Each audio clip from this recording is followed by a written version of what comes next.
This is so painful, you know. I saw my boyfriend with someone else and they were like hugging, and there was like a bullet that shot my heart, and I could cry a river. Oh my god, you know, I'm vlogging here, but it's raining cats and dogs. Shine bright like a diamond. Shine bright like a diamond. The stars tonight, you and I, we're beautiful like diamonds in the sky. Good day, learners. How are you all? I hope you're all doing good. I am Teacher Rochelle Ciresos, but you can call me Teacher Say, your friendly virtual teacher. Before we move to our discussion, I want you to prepare a notebook and a pen. Use this notebook and pen for jotting down all the pieces and bits of information that you will learn from our discussion. At the end of the lesson, you must be able to identify the various elements, techniques, and literary devices in specific forms of poetry. Before we move on to our lesson, let us first have a game. Is the Four Peaks one word familiar to you? If yes, it has something to do with our game today. So here is our game. Our game is called Two Peaks, One Phrase. So I'm going to show you two pictures together and you are going to describe them, okay? You are going to describe them and tell what these pictures are in a phrase, okay? Let's start. So the first picture is, what can you say about the picture? What phrase can you make out of the picture? What is it? Yes? Okay, very good. It's cloud nine. Okay, let us move on to the next picture. We have, what is it? Very good. It is break a leg. So now let us move on to our lesson, which is the literary devices. And under the literary devices, we have the literary elements and literary techniques. So let us discuss the literary devices first. So literary devices refer to the typical structure used by writers in their works to convey messages merely to the readers. So when employed properly, the different literary devices helps readers to appreciate, interpret, and analyze a literary work. So literary devices have two aspects, so they can be treated as the literary elements and the literary techniques. So first, let us discuss literary elements. So literary elements are literary devices that have inherent existence in a literary piece and are extensively employed by writers to develop a literary piece. So examples of literary elements are plot, characters, mood, and theme. So these four are the most commonly used literary elements, but there are still many, okay? So let's have a brief discussion about these four literary elements. So first is the plot. So plot is the logical sequence of events that develops a story. So examples of plot or under plot, we have the rising action, climax, falling action, denouement, and so on. And then another is the theme. So theme is the central idea. So whenever we are asked by our teacher, what is the central idea of the story, or what is the theme of the story, we often say love. Okay? So for us, that is a theme. But always take note of this, okay? A theme must be written in a complete sentence. For example, what is the theme of the story? You say, love is sacrifice. Okay? Next one is mood. So mood is the general atmosphere of the story. And we have characters. So characters are the humans, people, animals, objects that play roles in the story. Okay? So let's now move on to another literary device, which is the literary techniques. So literary techniques are specific, deliberate constructions of language which an author uses to convey a meaning. So an author's use of a literary technique usually occurs with a single word or phrase or a particular group of words or phrases at one single point in a text. Some commonly used literary techniques are imagery, simile, metaphor, and hyperbole. So these literary techniques are structures in literary texts that writer employ to achieve not merely artistic ends but also greater understanding and appreciation from the writers of their literary works. So literary elements and literary techniques are both literary devices. Literary elements help develop a literary piece or a written text, while literary techniques are employed for artistic ends, understanding, and appreciation from the readers. And now, let us discuss the different literary techniques such as simile, metaphor, repetition, hyperbole, onomatopoeia, personification, paradox, oxymoron, symbolism, and imagery. So these are the most commonly used literary techniques, but take note there are still many more literary techniques. Okay? So first, let us move on to the simile. So simile is the figures of speech that compares two different things that have something in common and used to make a point about each other. And whenever we use simile, we use the words like and as when we compare two things. And one example of this is the frontliners are like lions. So we compare frontliners to lions with the use of like. So we know that frontliners are very different from lions because frontliners are humans and lions are animals, but they do have something in common, and that is being brave and being strong. So another example of simile is COVID-2019 is like a disaster. So in this example, we use the word like and we compare COVID-2019 to disaster. Another one is education is like a gem. So we compare education and gem with the use of the word like. Okay? So now, let us move on to metaphor. So metaphor is a figures of speech that also compares two different things that have something in common without the use of like and as. So whenever we write a metaphor, we do not use the word like and as. For example, let us use the example a while back from the simile. So we have COVID-2019 is a disaster. So we do not use the word like. Another is education is a gem. So we compare education and gem without the use of like. Okay? So now, let us identify whether the sentence is metaphor or simile. So first we have, it is the east and Juliet is the sun. So it is being compared to east and Juliet is being compared to the sun. Okay? So is it a metaphor or is it a simile? It is a metaphor because we do not use the word like or as.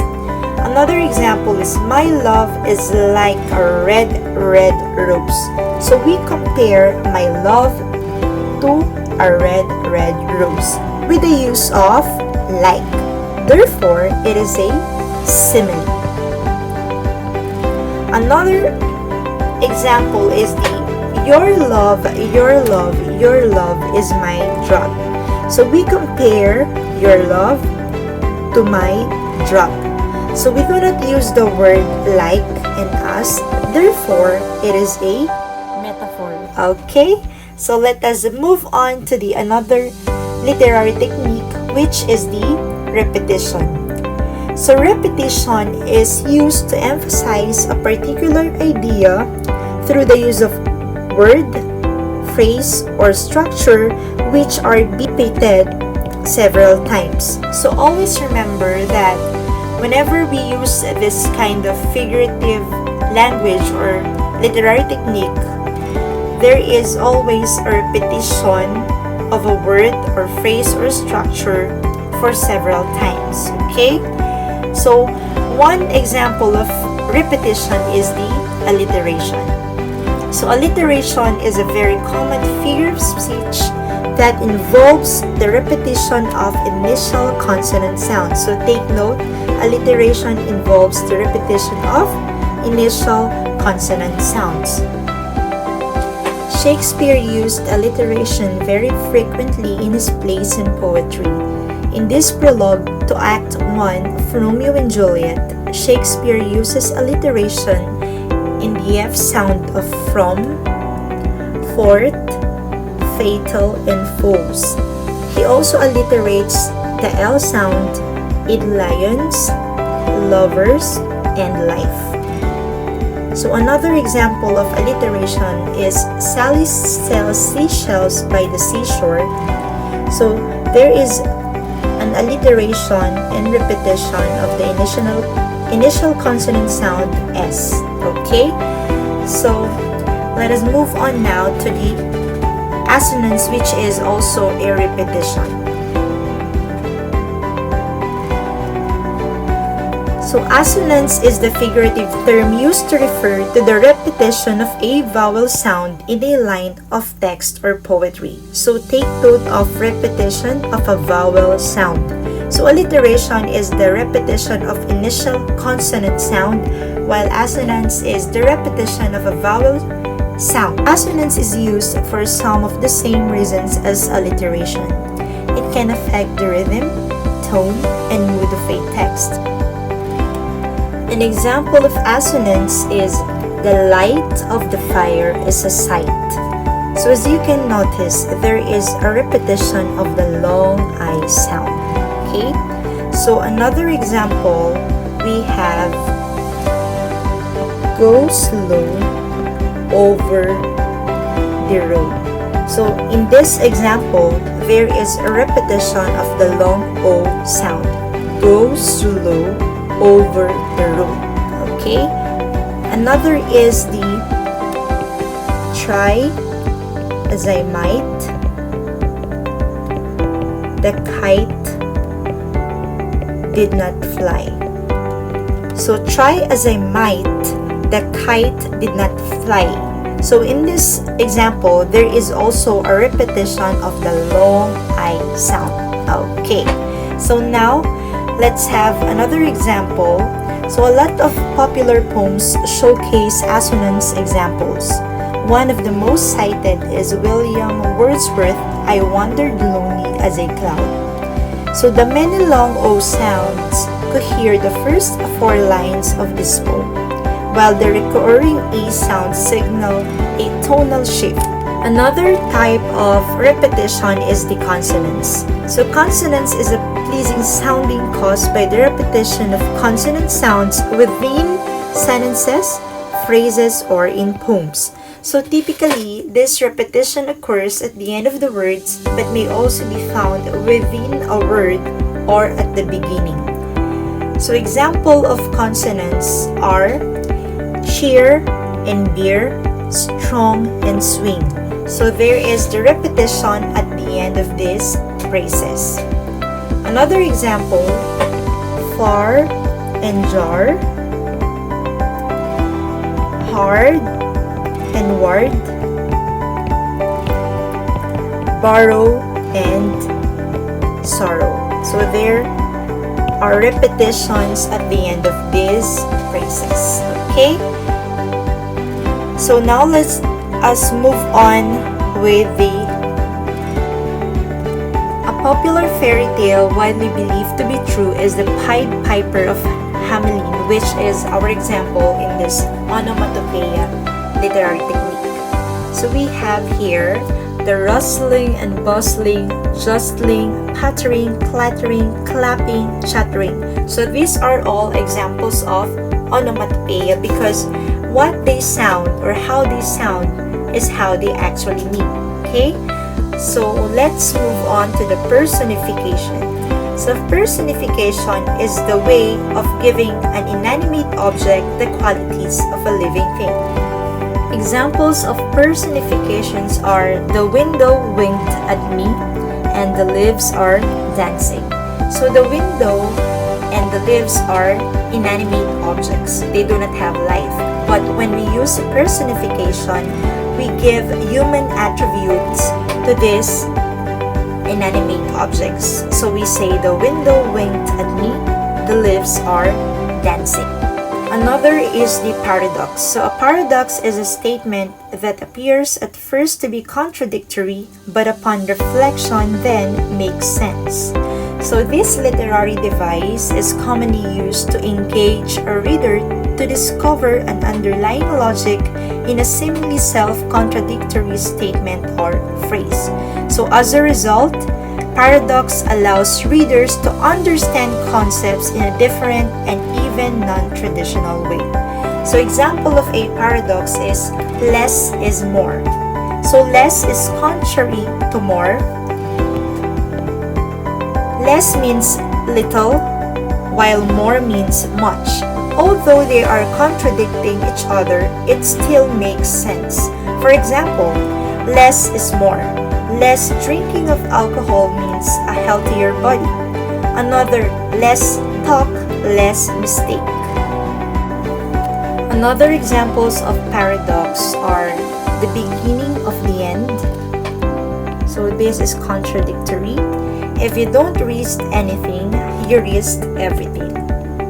The only constant is change. So as you can see, the encircled words are contradicting each other, but they do make sense. Okay? So one example of oxymoron is the original copy. So as you can see, original and copy are words that contradict each other, but when they are joined together, they form another meaning. Okay? Another examples of oxymoron are only choice, same difference, friendly fire, and virtual reality. So although both a paradox and an oxymoron involve contradictions, they have an important difference. A paradox is a rhetorical device or a self-contradictory statement that can actually be true, while an oxymoron is a figure of speech that pairs two opposing words. So paradox is apparently a true statement leads to a situation that defies intuition, and paradox consists of a whole sentence, while oxymoron, on the other hand, comes with only two words that contradicts itself. Okay? So now let us move on with symbolism. So symbolism is a literary device that refers to the use of symbols in a literary work. So a symbol is something that stands for or suggests something else. It represents something beyond literal meaning.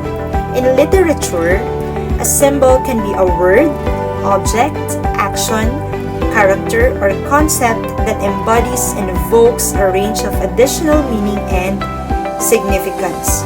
So, an example of symbolism is red rose. So, red rose symbolizes love and romance. Another is wedding ring. So, wedding ring symbolizes commitment and matrimony. Okay, another is four-leaf clover. So 4-leaf clover symbolizes good luck or fortune. Okay? So again, symbolism symbolizes something. Okay? So the last technique that I am going to discuss is the imagery. So imagery is the descriptive details necessary to make one's writing clear. It appeals to how you see, hear, smell, taste, touch, and feel the things you are writing about. So we have here 2 examples. First example is when I bit into the lemon, its citrus flavor shocked my tongue. Okay, so in this example, imagery evokes your sense of taste. So you felt like when you read this sentence or this example, it felt like you tasted the citrus flavor of the lemon. Okay. Another one is this: she gently stroked her silk scarf.